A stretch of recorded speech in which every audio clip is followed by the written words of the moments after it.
First time in Moscow? Yeah. I came here to see my boy. Jack!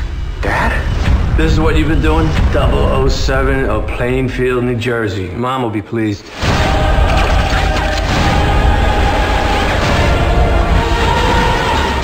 I guess you've done this before. Die Hard. That's exciting. You wanna go again?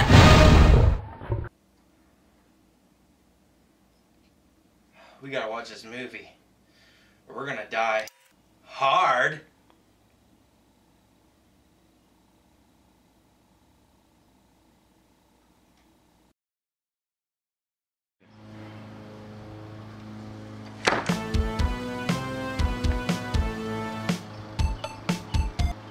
Hey, we have to go see this movie.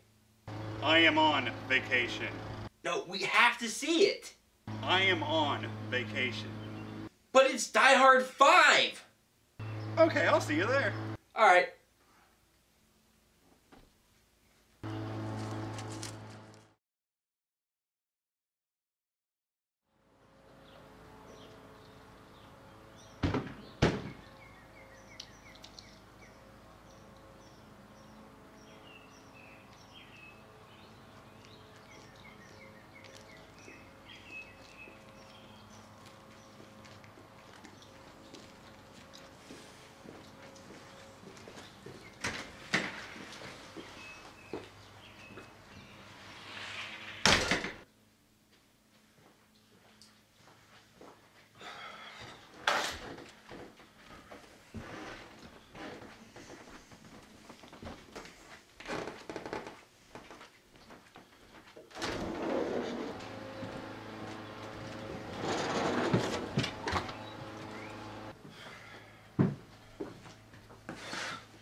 I'm Jake.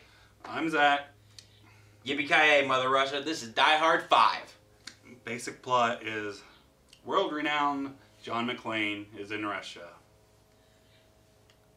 Helps his son. Yeah. That's it. That's basically the plot. Yeah. We normally do hates and likes, but there's really not many likes in this movie. It's all hate. So we're just gonna knock that out real quick. Yeah. What was your likes? Likes? Bruce Willis is still working. Fair enough. That's about it.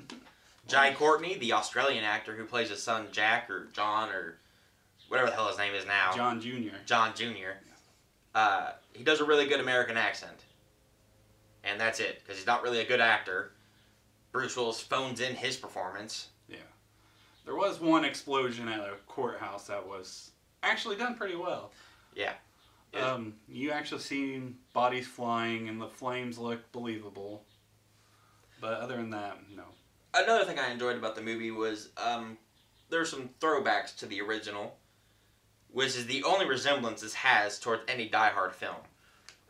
One being, towards the end, the villain gets thrown off the building by John Jr., and they do a slow motion fall as they did with Hans in the first one.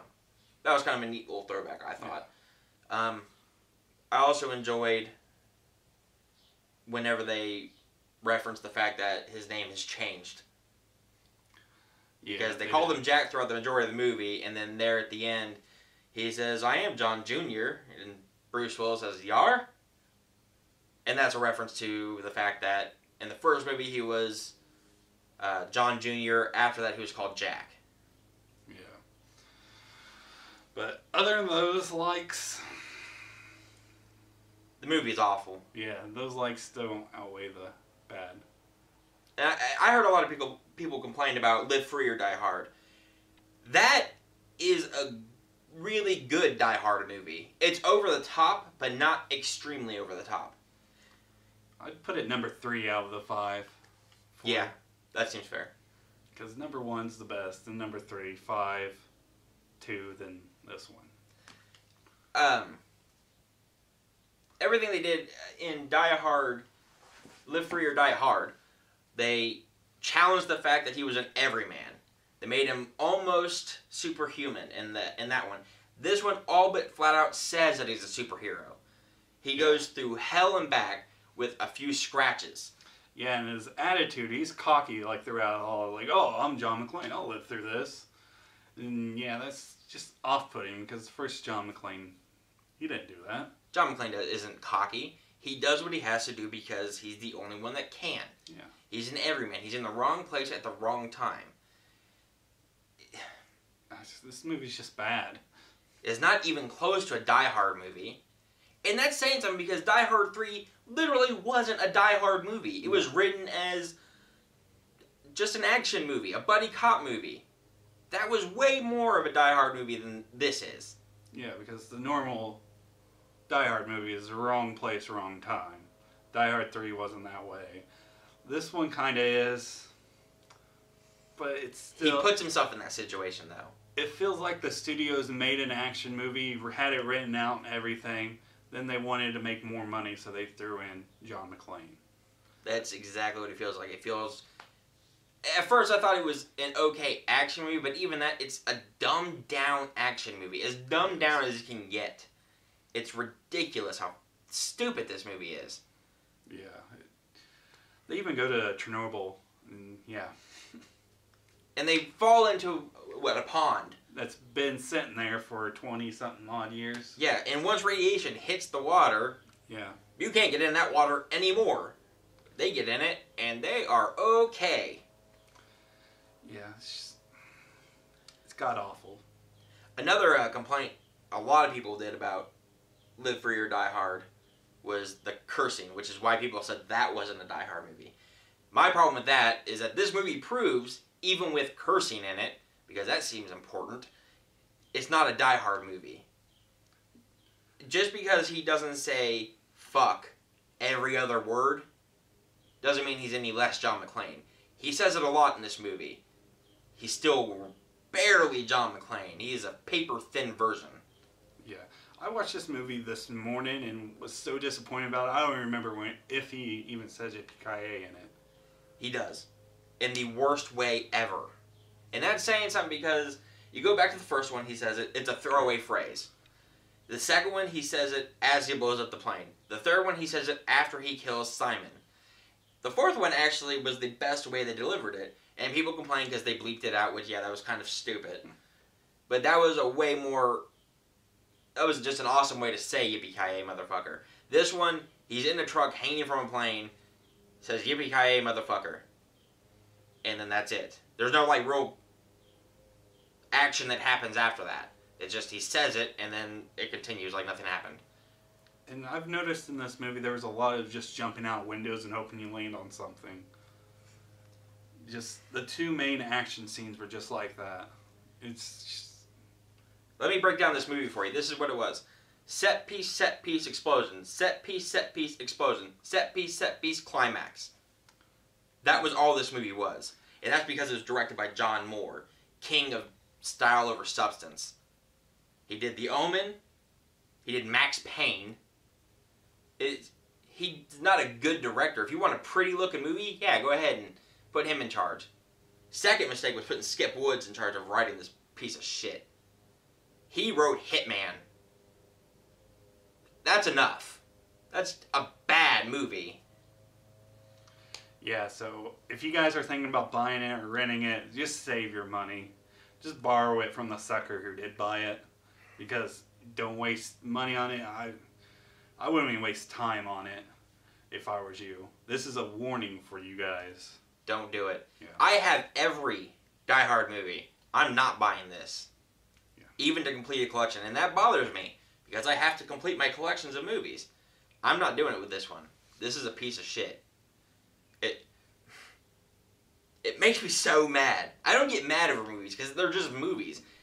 This movie pissed me off. Yeah, so we're not going to give it a value because it's just a waste of time trying to evaluate it for that. So, long story short, just forget about this whole thing.